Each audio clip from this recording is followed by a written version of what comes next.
Okay. Hello, everyone. Welcome.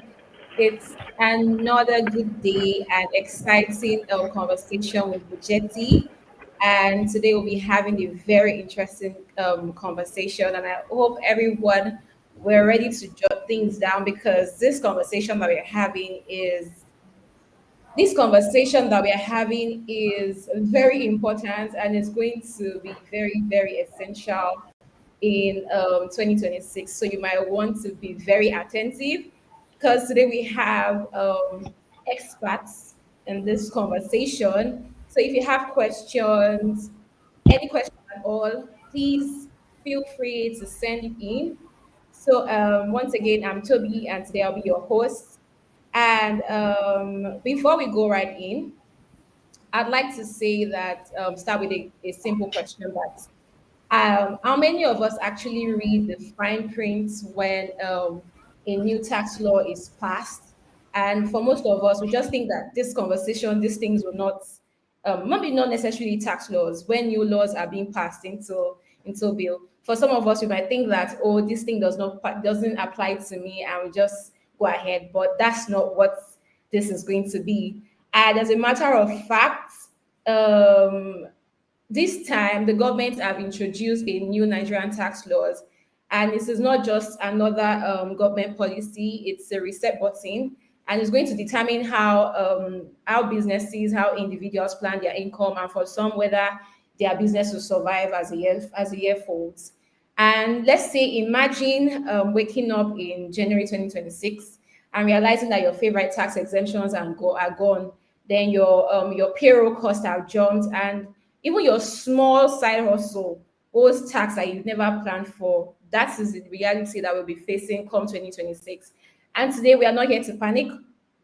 We're just going to understand what is changing, what it means for you, what it means for your business, and how we can stay ahead before the new year catches up with us. So, to do justice with this, I have three amazing people on the call, on the conversation today. I have Mr. Peter Nwofia, I have Boluwatife Okelola, and I have Kelechi Ibe. So, hi everyone. Thank you for joining us today. Hi, Mr. Peter. Hi, Kelechi. Thank you, Toby, for having me. Hi, Buluwatife, and good evening, audience, if you're watching from Lagos, Nigeria. Yes. Hi, Bolu. Hi, Toby. Good evening, everyone. Good evening. How are you doing today? I'm fine, thank you. Thank you for having me. Thank you for joining.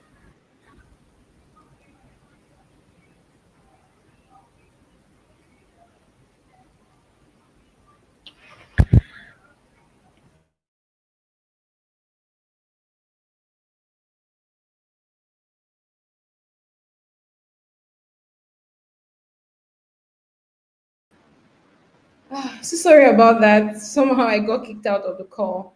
But so sorry. Hi Kelichi. Thank you for joining us today. My So pleasure to be. yes. So just a brief introduction of our speakers today. Mr. Peter Chinedu Nwofia is currently a tax partner at Fozis Masters in Nigeria and is a forward-thinking leader in tax and regulatory industry. Mr. Peter has over 11 years of expertise and a reputation for fostering company innovation and success.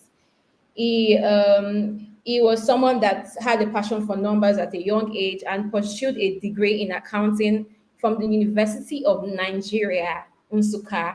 He also belongs to the Association of Certified Fraud Examiners, Texas, USA, and the Chartered Institute of Taxation of Nigeria. You can see that this is a very well packed CV, and this conversation that we're having today is going to be very, very insightful. We also have Boluwatife Okilola, who is a finance professional passionate about working with data. She also believes that data forms the cracks of business moves, and a proper analysis of past and current business information, allowing decision makers to draw insights that ensures the organization develop a better result. And she's currently a senior finance manager. And we also have Kelechi. He is a corporate and tax lawyer, venture capital, technology and development enthusiast. His experience covers from finance, corporate MA, and general commercial law. He is currently a senior associate with Udo Udoma and Belo Osage. So now let's dive into the business of the day. So I'll be starting with you, Mr. Peter. Um, so with the new laws, tax laws in place, many Nigerians are asking, with these new tax laws, will small businesses finally get a breathing space, or are we going to see more pressure on SMEs trying to stay afloat?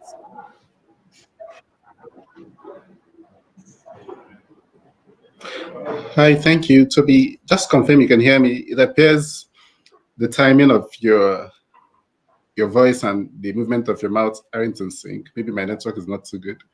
Yeah, but I can hear you. I can hear you very well. All right, okay. So yeah, thank you, our audience. First, I have to say that one of the focus of this new tax law is to simplify tax administration. And one of the things that have become very critical, or what has been a burden for SMEs, is actually complying with the tax laws, because they feel most of the time that the tax laws are complex, and they feel the tax laws are not the way that it considers the nature of their businesses and the revenue they earn. So, in my opinion, looking at the various incentives in the Nigerian tax laws, in the new tax act, looking at the incentives, I would say that there will be some breathing space for Nigerians, especially the SMEs. When you look at the payee, you would see that there is now a better incentive if you earn little, or if you're an SME, because SMEs are known to as seen to be businesses who earn lesser revenue. And if you earn lesser revenue, we expect that they are not able to employ people or have employees who have high income. So if there is a reduction in tax payable by employees, and these employees of low income, then it's expected that it's a benefit to SMEs, because it means there will be a higher take home pay for employees of SMEs. Then when you go to withholding tax, there are benefits to you. Now it is expected that you're able to get a refund of your withholding tax. Quite so many things that have happened in the new tax laws, and even the increment of the threshold for being a small company, accommodating that would accommodate a lot of small companies. Yeah, I think it should give breathing space to SMEs more than it is a burden to them. All right, thank you for that, sir. So, as a follow up of what you said, so if you're to advise the small the SMEs to people 26, what steps would you be giving them to prepare them for the for what's to come?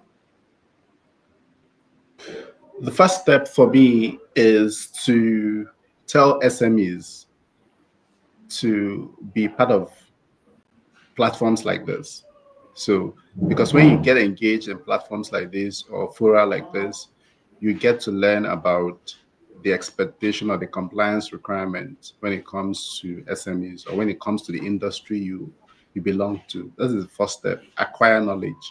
The second step for SMEs, when you've acquired knowledge, I expect that knowledge you've acquired would push you to go incorporate. If you've not incorporated properly as a business, if you're just running your business, you don't have a CAC registration number, whether as a limited liability company or as a business name or as a sole proprietor or as a partnership, just go and get registered so that you're formalized as a company.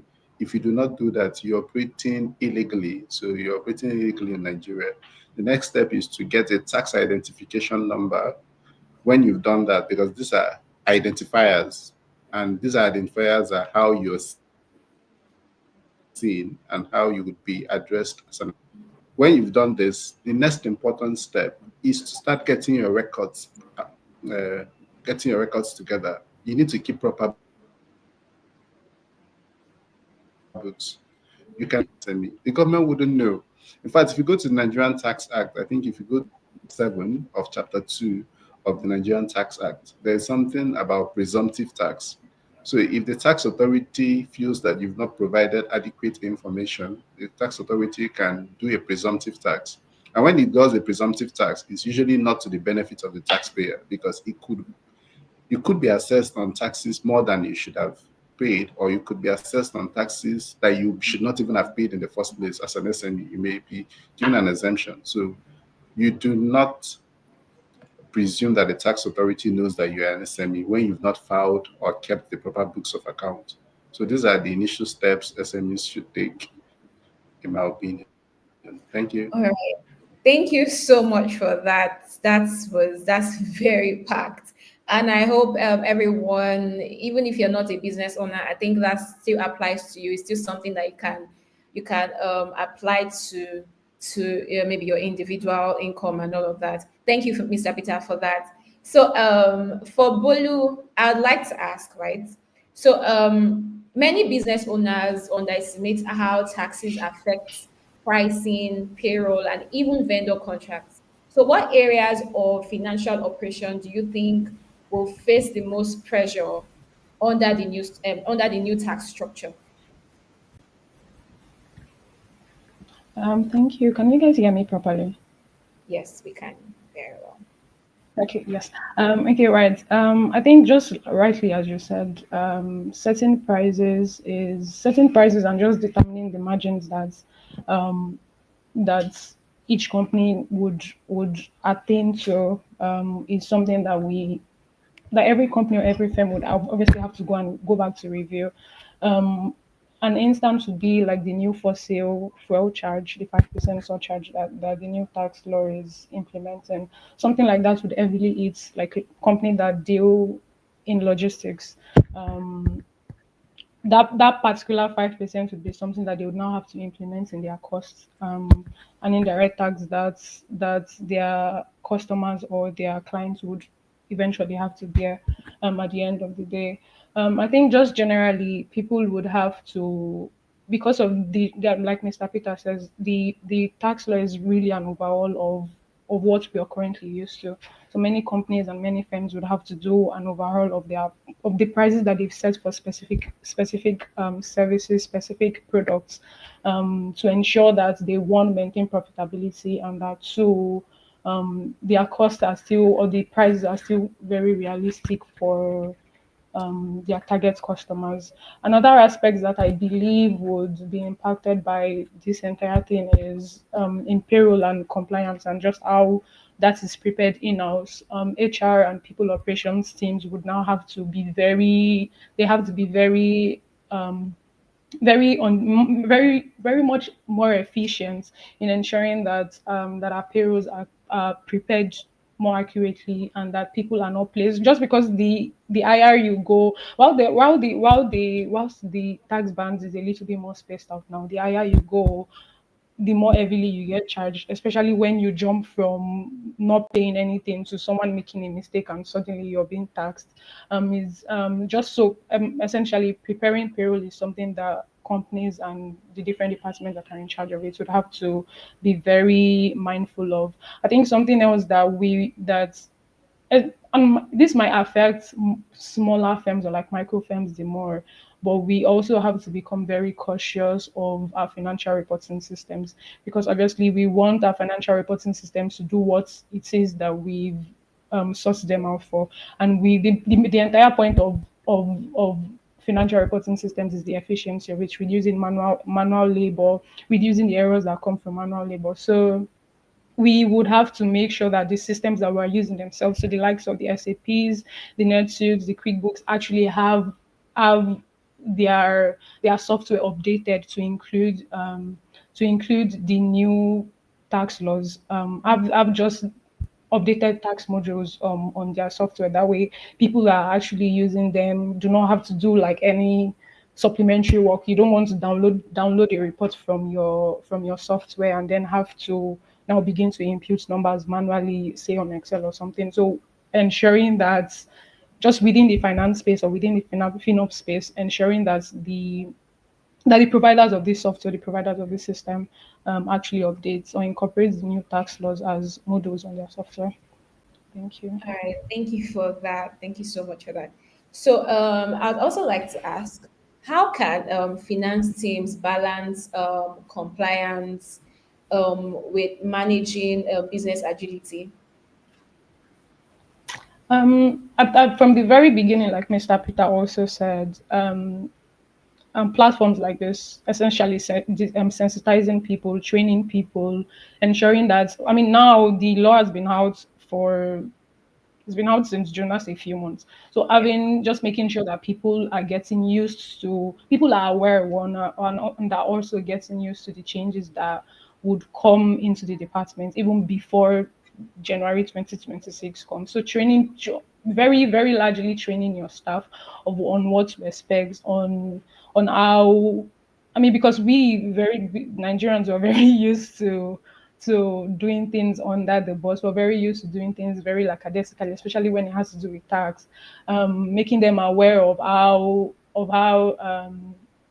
important it is now to do things accurately, because of obviously the penalties that would that would accrue if you don't do things as they should be done. So I mean, number one, I would say training your staff. Number two, I would say just with respect to the pricing and the margin and the pricing and the profit margin points that I made earlier, is doing stress tests now, simulating circumstances where if your cost is this and this is the tax that we are supposed to pay on whatever good and services we're rendering or providing, just doing simulations here and there and seeing what works for you to meet the margin that you are trying to achieve as a business. It would also require companies going back and redoing forecasts, re-preparing budgets that may have been prepared.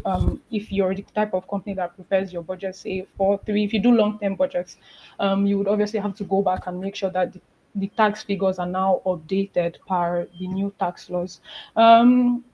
Lastly, I would say, just again, buttressing the point on the financial reporting systems, is finding the right accounting software that work for you, or the right accounting systems that actually do what you want them to do, systems that allow you to input or like work with both of your accounting and tax data on one software as opposed to having them split in different places, which would obviously reduce errors.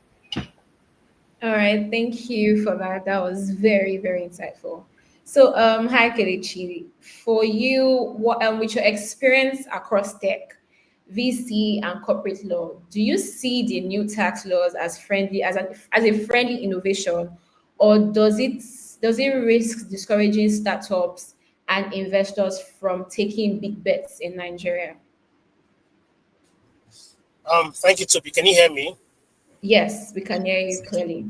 Okay, thank you. That's an interesting question, and the way I'd like to answer it is that investors will always take bets in Nigeria. Honestly, whether I don't think that the tax laws have dramatically changed so much as to discourage investment in Nigeria. I guess investors would just weigh the pros and the cons, and usually the pros would always outweigh the cons in terms of the returns on investment. In a market like Nigeria, would always outweigh the tax costs, to be honest. So I'll give you a few examples why I think the tax laws, to an extent, have done well for foreign investments. So this, what I'll mention now, is not a new provision, but it's been sort of recognized in the Nigeria Tax Act. So this is the provision that's in the Startup Act of 2022, which provides that if you invest in a labeled startup, you wouldn't be liable to the returns on your investment, which usually come in form of dividends and capital gains, would not be liable to taxes. If it's conditional, if you hold your investment for at least 24 months before you dispose of it. So the gains you make, so usually Nigeria taxes gains on the disposal of shares in a Nigerian company. So under the Nigeria Tax Act, the threshold for taxation is if you sell those shares for up to 150 million naira and you've made a gain of 10 million naira. So any investor who holds shares in a Nigerian startup or a Nigerian company and sells it for an amount exceeding 150 million naira and makes over 10 million naira in gains will be liable to pay something called the capital gains tax. But the way it's now taxed under the new tax law is different. So just follow my line of thought. So under the new tax laws, the rate is now 30%. So it used to be 10%, or it's currently 10% for capital gains tax. But under the new tax laws that take effect next year, when you make a gain from the disposal of any assets, including shares, you would pay tax as if you're paying income tax. So basically, the tax rate will be 30% of the gain you've made. So in that respect, you would say that the law has sort of increased the tax rate for capital gains from 10% to 30%, which is significant. But on the other side of it, if you held that investment in a labeled startup and you've had it for up to 24 months, the gain would not be taxed. So that's, I guess, the way to put it. So if the investment is not held in a labeled startup, then you would have to pay taxes if you sell those shares for over 150 million and you make a gain of 10 million. So I guess the important thing for now, for startups now, to make themselves attractive, is to try to get labeled as a startup. Because if you're a startup and you're not labeled, your investors will not have that benefit. So if you want to be attractive to your investors, you want to start to get that process of getting labeled as a labeled startup. And there are conditions for getting labeled or getting recognized as a labeled startup. You have to be a Nigerian company. You need to be owned majority by Nigerian founders. You should have your share capital, or your in the investment in the company should be up to 100 million euros. So, and some other conditions that are in the Startup Act of 2022. So in that regard, the law has recognized that benefit and has retained it, which is a good thing, and has increased the threshold, because the threshold used to be 100 million. So if you sold shares in a Nigerian company for 100 million naira, the tax, capital gains tax was triggered automatically. But now the threshold has been increased to 150 million, which means if you sell for less than 150 million, you wouldn't have any capital gains tax to pay in Nigeria, which in some way could be a benefit, and some investors could see, particularly people who are doing micro investments, could see it as beneficial. But there's a bigger problem, which is why I think that some investors might not be very keen anymore. But again, like I said, when I started, they will have to weigh the pros of investing in Nigeria and the cons. And for the most part, if the returns are good, they're likely to still take the bets and just pay the tax. And this problem relates to a new provision in the tax law that deals with indirect disposal of shares. So under the current tax regime, you only pay capital gains tax in Nigeria when you dispose shares of a Nigerian company directly. So if you own those shares directly in a Nigerian company, and you sell those shares in a Nigerian company, that's when you get to pay taxes. But under the new regime, if you sell shares of a foreign company that holds shares in a Nigerian company, you could still have to pay taxes in Nigeria. So I'll give you an example. Most foreign investors, like PE firms, venture capital firms that want to invest in Africa or in African companies, they usually invest through Mauritius entities. So they will set up an entity in Mauritius, and then that entity will invest. Now, when they want to sell their investments, so they'll set up an SPV, a special purpose vehicle, for the purpose of investing in shares in a particular company in Nigeria. And then when they want to exit their investments, they would sell the shares of that Mauritius company to another company or another investor.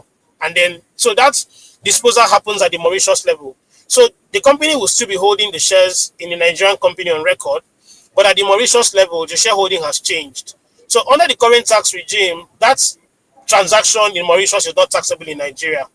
But under the new tax laws, it will be taxable under certain conditions, which is if the value of the Mauritius company, 50% of the value of the Mauritius company is derived from its shareholding in a Nigerian company, then if you sell the shares of that Mauritius company, you will have to pay Nigerian CGT, even if you are not selling the Nigerian shares directly.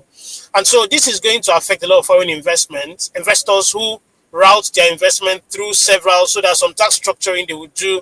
They would route it through several holding company vehicles in different jurisdictions. And so it doesn't matter how many jurisdictions are interposed now.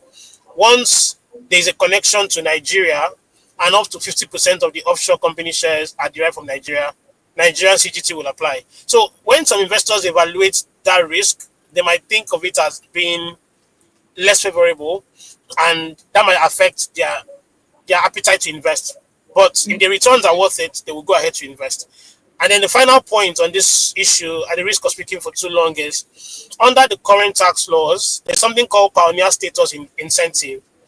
So if you were a foreign investor and you invested in a company that has the pioneer status incentive, any dividend you earn as an investor was tax free. So the pioneer company would pay dividends to you without deducting any tax.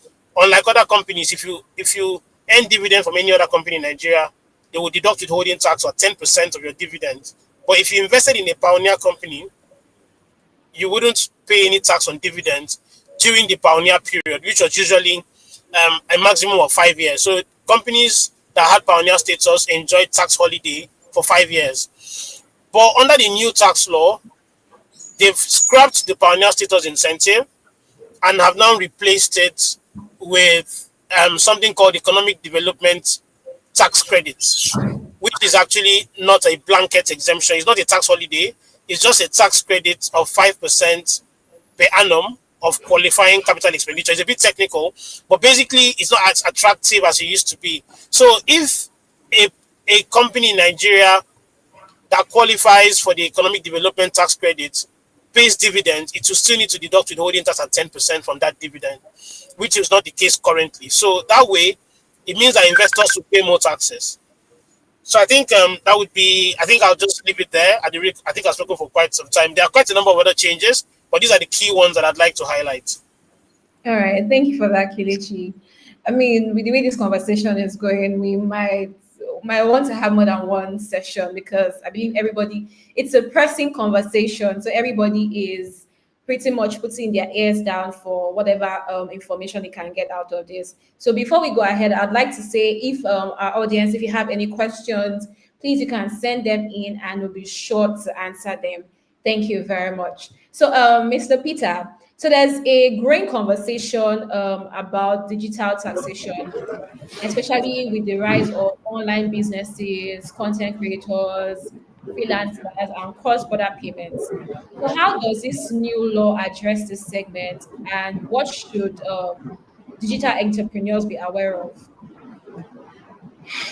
All right. So digital taxation is an important conversation that is happening not just in Nigeria, but across the globe because businesses have moved from the traditional brick and mortar kind of businesses where you need to set up enterprises or where you need to set up a company in the residence where you want to operate to now sitting remotely somewhere in, let me use Mauritius as he has used, sitting somewhere in Mauritius, and then you're making quite lots of money from Mark Zuckerberg's Facebook. You're making some money through Amazon. You're making some money through Instagram, and now you talked about content creators, influencers. So there are two things that would really be important to people who are in this segment. The first one is income tax. So whatever money you earn from this business, it's an income to you. Therefore, if you at the end of the day have a profit, you would have to pay tax on that profit. So if you earn that as an individual, you would have to pay personal income tax as an individual. If you're an influencer and you're influencing under your name and you're not influencing as an incorporated entity, then you have to pay tax under the PAYE or under the personal income tax, as it were. Now, another thing that they have to be aware of is the value added tax. I've seen a few people who've come online to say, "Oh wow, what's happening? My Netflix charge has changed. It is now more than it used to be. My Apple Store paying for iTunes, all of that has increased." And that is because quite a lot of those businesses have started implementing the need to charge VAT. Before now, what some of them tried to do was to do B2B. So if they're talking to businesses, they are able to formalize and charge VAT. But now they're able to integrate VAT in their charges to customers. And you would also see that similarly, even when you try to when you meet e-hailing businesses like Uber, Bolt, all of those guys would now be required more because the law is now more specific to collect VAT from the drivers who operate those businesses.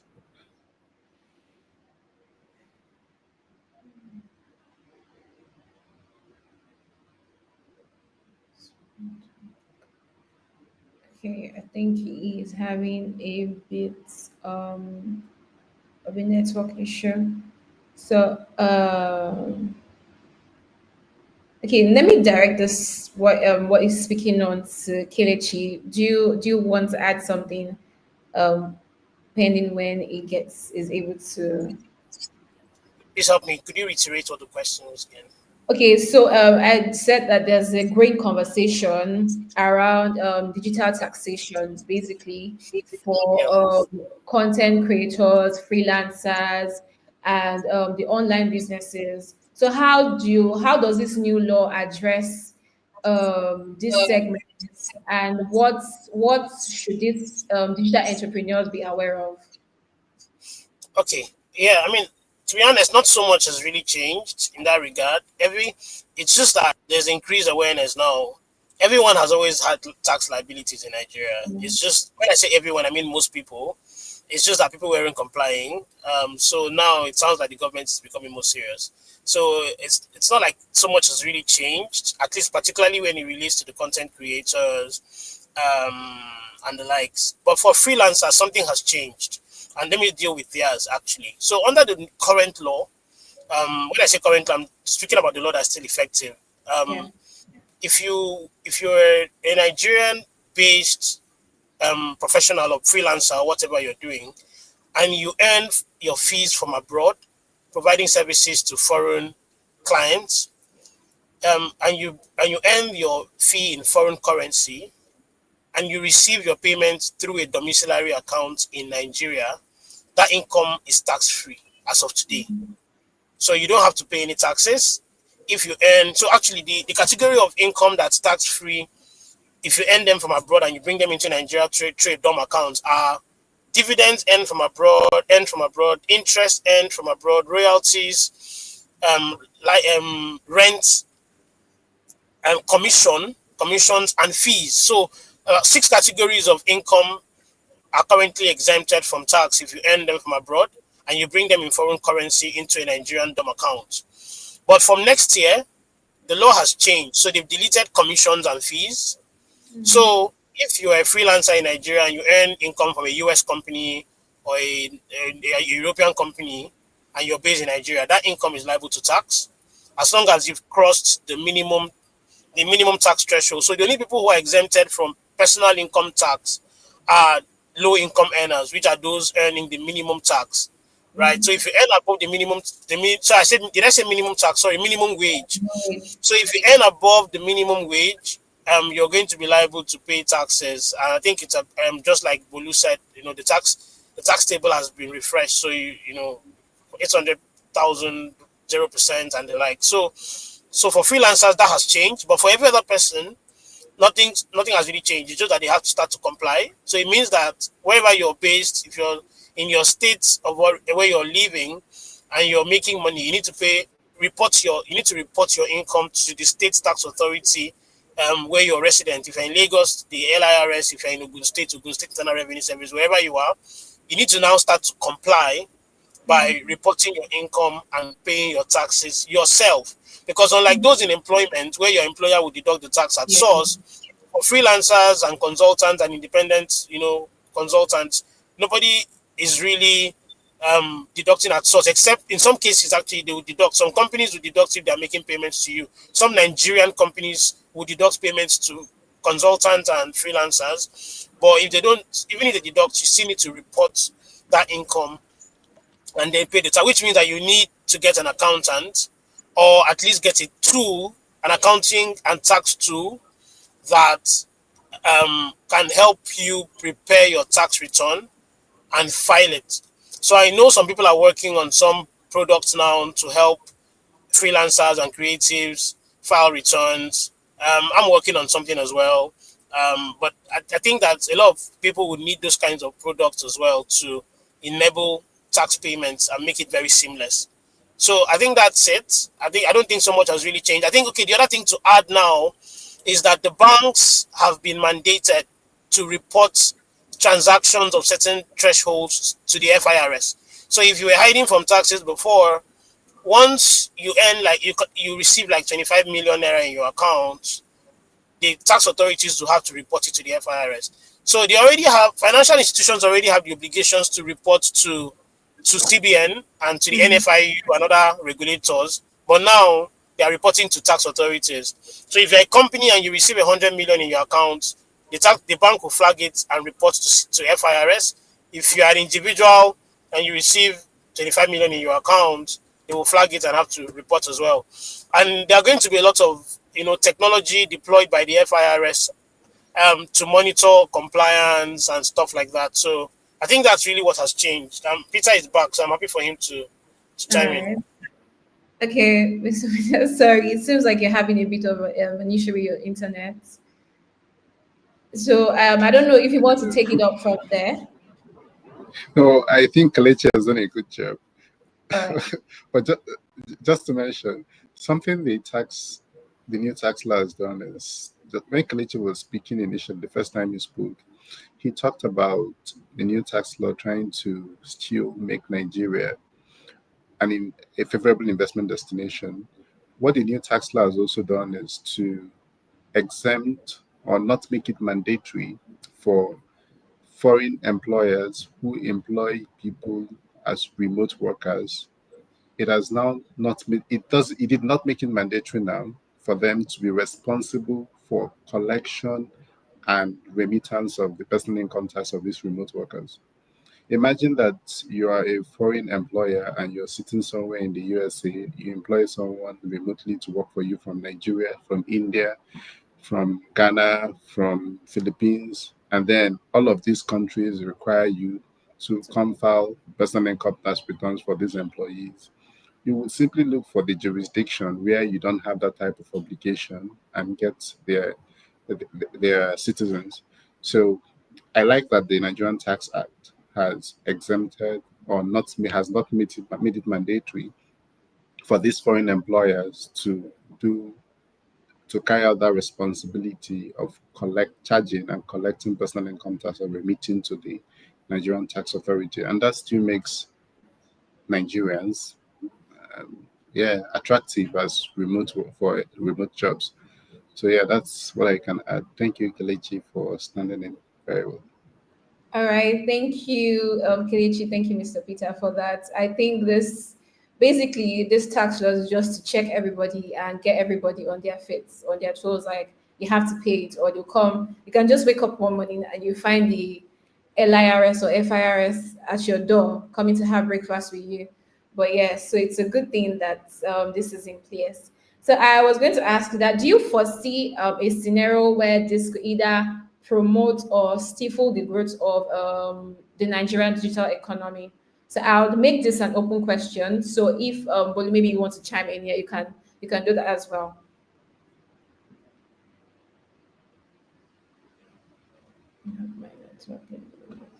Let me go first. Okay. All right. I do not foresee that. I do not foresee that because if you look at stage two businesses, in fact, if you look at the business of influencing and all of that, this is this is magneted. I want to say magneted by the size of a market. The estimate is that by 2050, Nigeria is going to be, I think, it's going to be the fourth most populous country in the world, if I'm not mistaken. And currently, with over 200 million people, you cannot ignore Nigerian market. It is not possible. Kelechi has said something like that at the beginning. You can't ignore Nigerian market. So, what should these digital businesses do? They simply have to comply, because the truth is, if you are not operating in Nigeria and you're operating in other countries of the world, you would be required to do similar level of compliance. And if you look at it from the value-added tax perspective, the VAT rate of Nigeria is still amongst the lowest in the world. A lot of countries are doing around 17%. I think about the list is 15%, 17%, like that. So why would you leave Nigeria because you were asked to comply, uh, because you're asked to pay 7 point or collect 7.5% VAT? There is no reason why you should leave. You just simply have to comply. But then, what should the tax authority do now? I think the tax authority should be more be more realistic. Now we have a regulation, we have the framework. Let's talk about the implementation. A lot of people have just been earning from the digital source or digital space and not been paying taxes.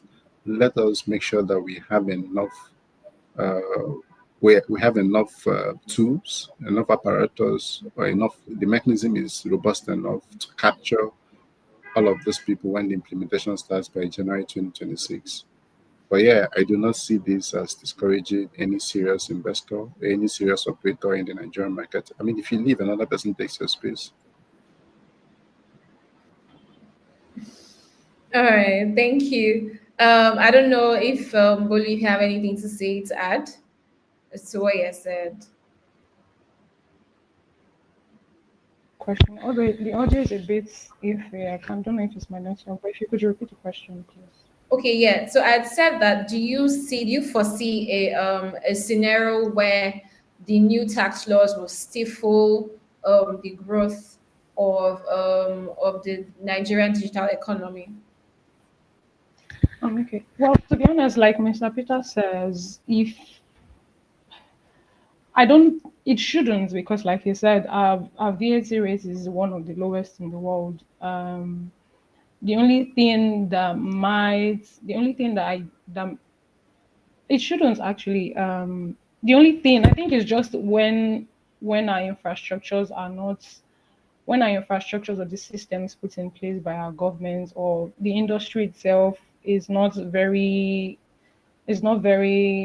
profitable for maybe like um for MNCs or for investments coming into Nigeria. I think that's when companies or multinationals, or that's when investors might want to pull out of investing in our economy. But just the tax or our tax laws are not enough reason, or even the new ones, they are not enough reason for you to say you don't want to invest in Nigeria, because it's and there's to be honest, number one is our rates are very low, and driving compliance is still something that we struggle with as a country. So there's still there's loopholes that you can take advantage of. There's always going to be some way that you can get out of certain things here that you will not be able to get out in a more developed country with more developed systems. Yeah. All right, thank you for that. So, I mean, I think we've buttressed the points on this particular question. So, for you now, Bolu, do you think that with these new tax laws, do you think that more Nigerians will turn in their tax, or still wait till they get hit with penalties? I know that oftentimes you see some people coming to say, "Oh, FIRS visited me, and this, I got that." So, do you think that this law will actually make people compliant, or people will still wait till they get penalties? I'm really sorry, but could you repeat your question? I'm not sure. Can you hear me clearly? Yes, I can hear you clearly. But can you Yeah, hear because me? your Sure, audio can is everyone like hear me? yeah.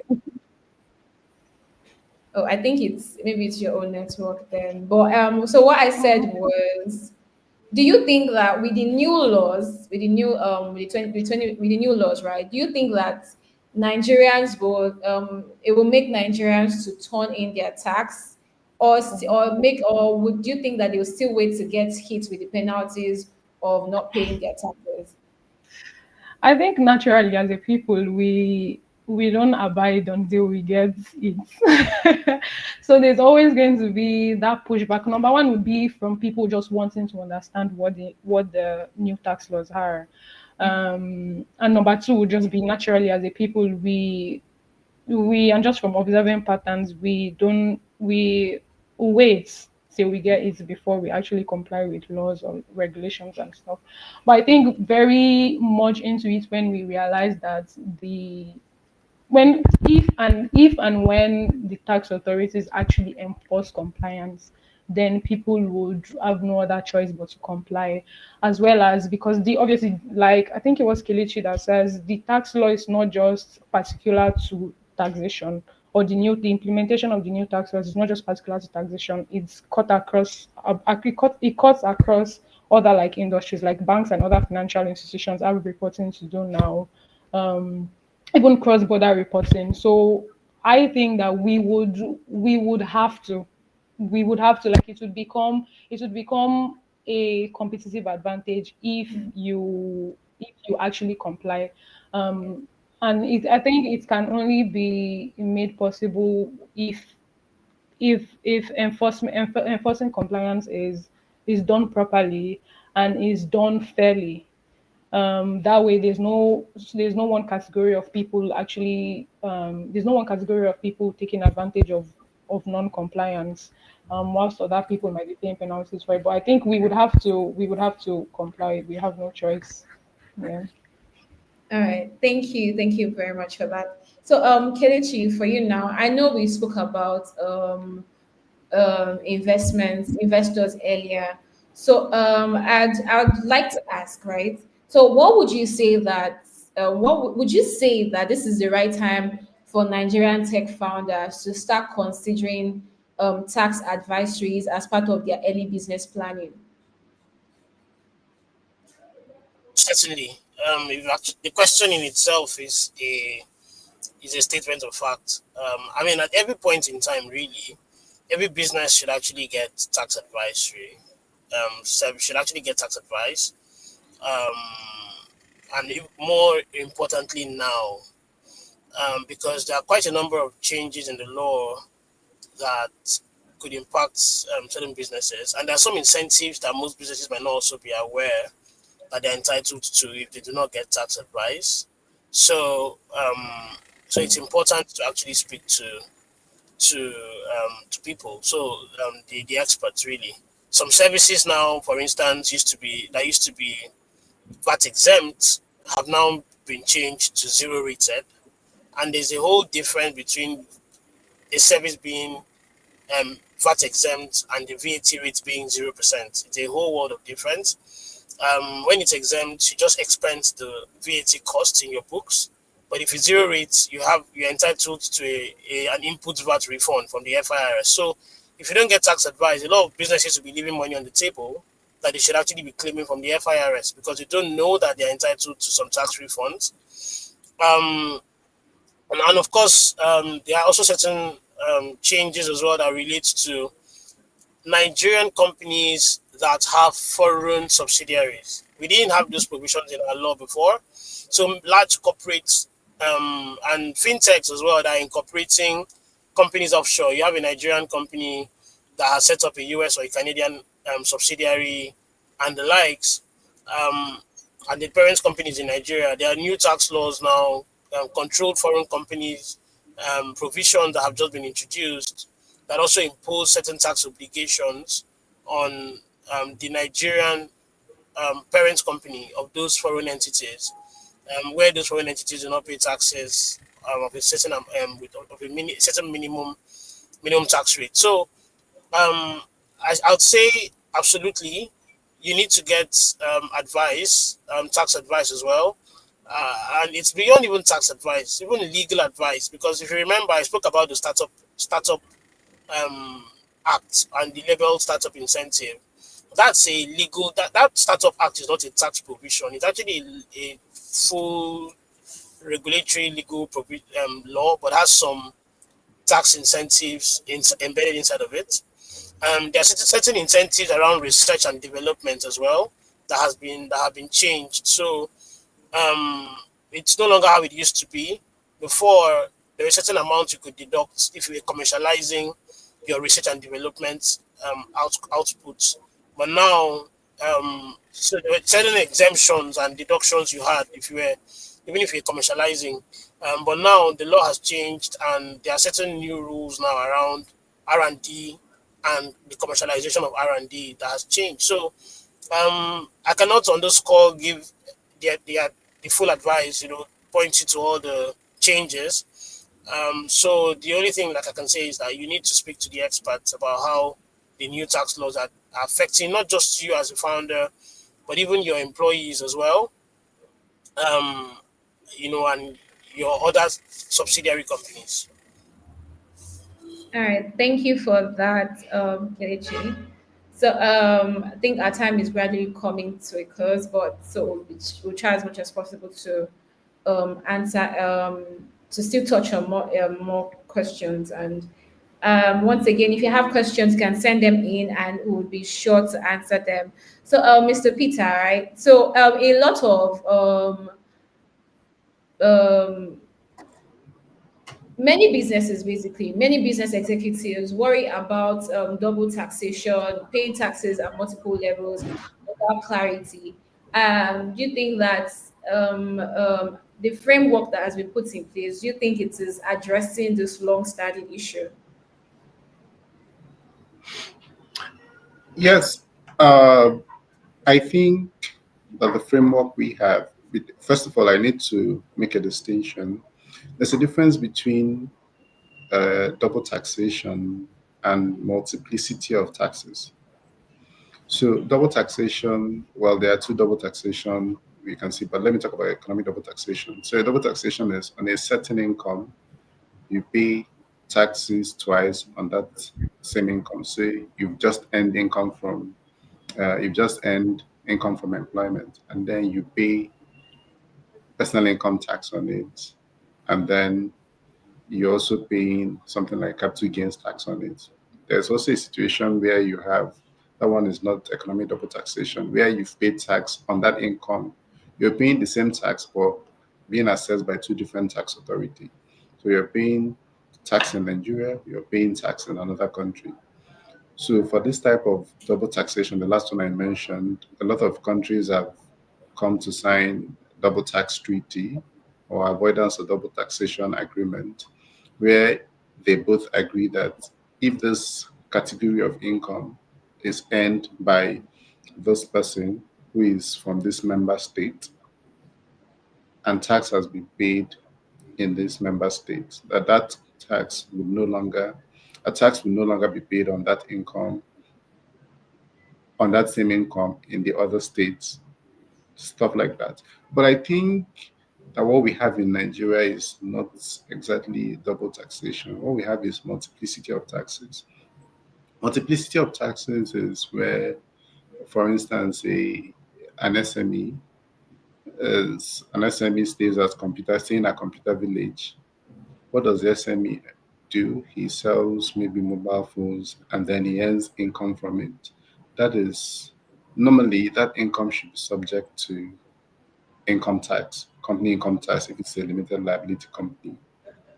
But then you see that that same SME at Computer Village pays different kinds of levies, different kinds of income tax because the reason why he's paying those are because he earns income and he does that business there. So it's not even just levy; these are income tax in substance or at with intent. If you look at the intent. So he pays all of these things to the aberos, to people who are from the local government, to different sets of people. And then there is nobody protecting that person. If you ask me whether this has solved it, my answer is very clear. It is no.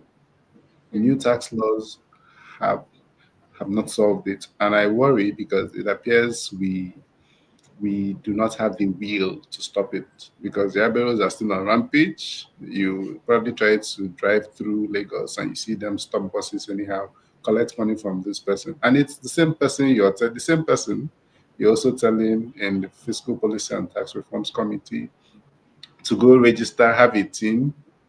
Yeah, because we know that you earn income, pay tax on those income. So what happens to the one he has paid to the Abero?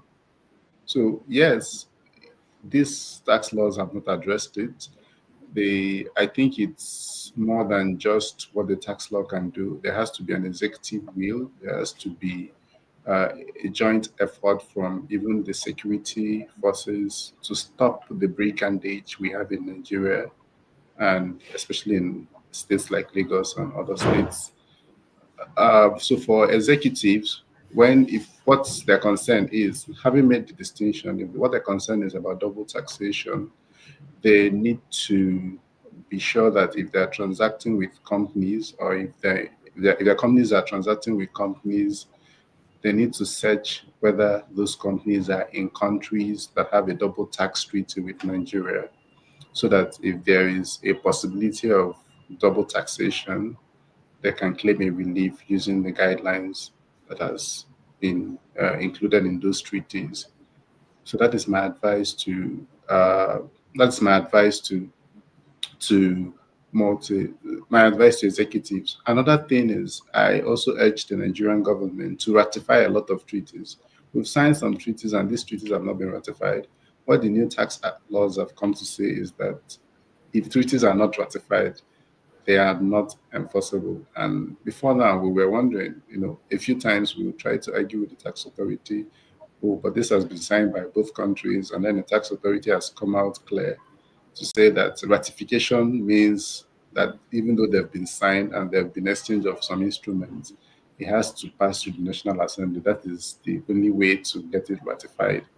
So we urge the Nigerian government that as our people, as Nigerians are moving around the world, and because we practice a worldwide system of taxation when it comes to income tax, and there could easily be conflict between source and residents, we urge the Nigerian government to be more proactive in signing up treaties with different countries so that Nigeria can remain an investment destination for people, and that taxpayers can also be protected when they try to transact in Nigeria. Thank you. All right, thank you for that. Thank you. So, I think we'll gradually closing this, bringing this to a close. So, Kelechi, I think before Bolu comes back. So, if you could change one thing about how tax reforms are communicated and implemented in Nigeria, what would it be and why? I mean, I it's a. I think that the current administration have tried their best, particularly the presidential committee on tax reforms and fiscal policy, Mr. Taiwo Yedele. I think he's really tried in um, making this process transparent, because I know that there were lots of stakeholder meetings that were called. Stakeholders were invited to make input into the laws at different points. Because that's the very first part. So, and I think they did a good. They tried. They tried. I mean, it could be better. They could communicate more, but I know they did. They really tried. But in terms of how it's communicated, I think that the again, you also see Mr. Taiwo Yedele attending events. Almost every event he's invited to speak at, particularly in relation to tax. He honors those events, and I know he's probably really tired of it, but he attends those events because he uses those opportunities to communicate what the tax laws really mean, and to try to discourage misinformation, which has really been um, prevalent lately.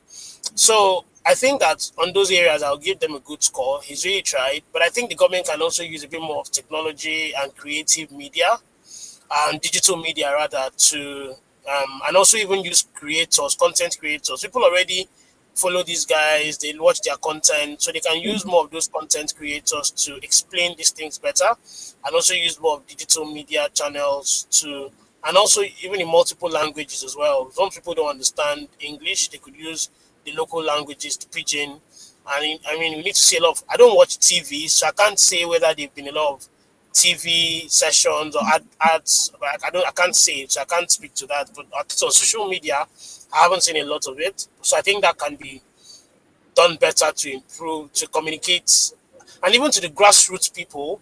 I think a lot can be done in terms of partnership with people at the very local level, at the local government council level, to communicate what the tax laws are and what they are not, and the incentives and all of that to the people. So I think if all of these things are done, and I think there are offices that are meant to handle these things. I think that's what the National Orientation Agency is also meant to be doing, and the Ministry of Communications. So I think those guys should do their job, pretty much. Yeah.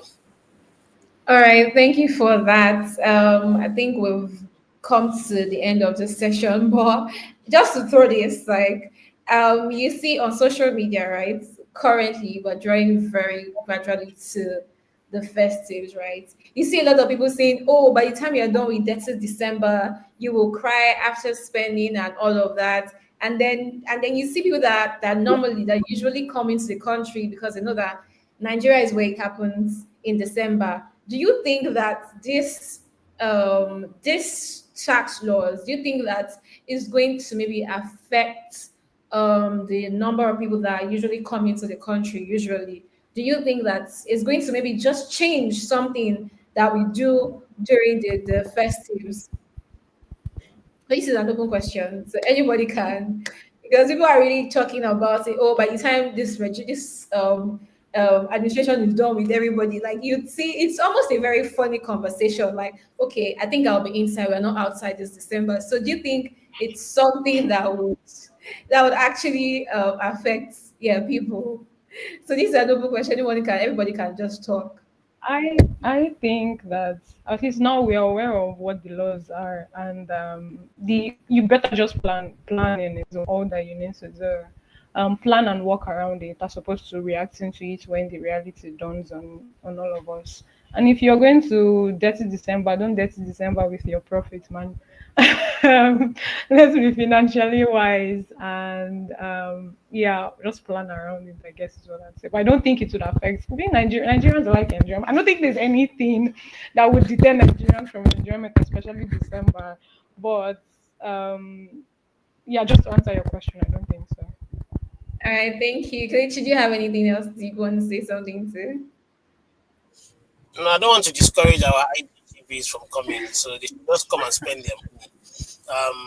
And the only thing I want to say though is that there was this concern last year that a number of them came into the country, they spent money and went back to their countries to report the transactions. Yeah. And so while the Nigerian companies are recognizing revenue, the money was reversed, and that puts those guys in a very difficult position because someone has recognized sales and then the money is reversed, but they reported the sales already, and the tax authorities don't want to know that that has happened. And so it could put them in a very precarious situation. So I guess my warning to them is that they should expect to be paying cash now or use a Nigerian card, because most of them that want to bring those the MX cards and whatever HSBC cards and the likes, they might reject those things in Nigeria. But I think as far as the tax laws go, they don't really impact. I mean, nothing has really changed. They are coming to consume goods and services. The VAT rate is still the same, so nothing to dissuade them from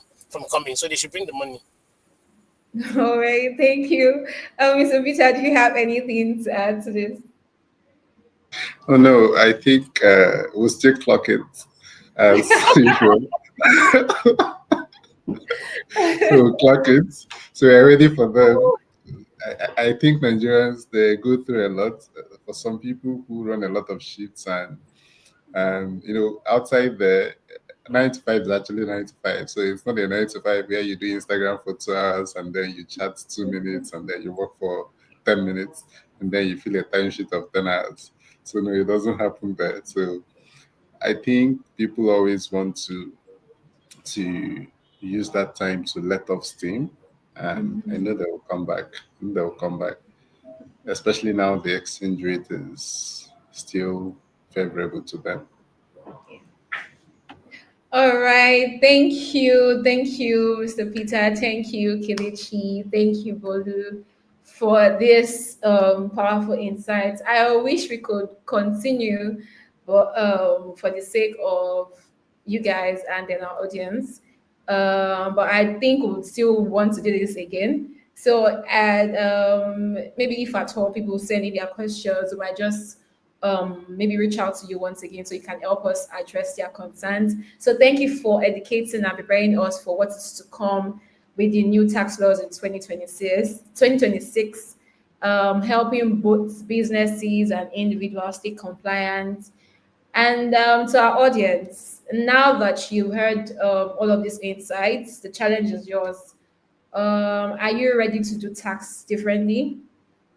And also, Bujeti is also working on something that would also help you for tax compliance companies and businesses.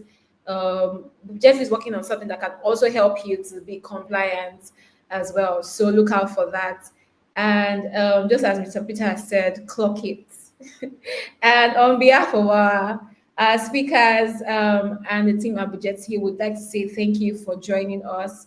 And let's be sure to apply everything that we've learned today to 2026, because it's that you pay it or they'll come knocking at your door, and you don't want them come knocking at your door.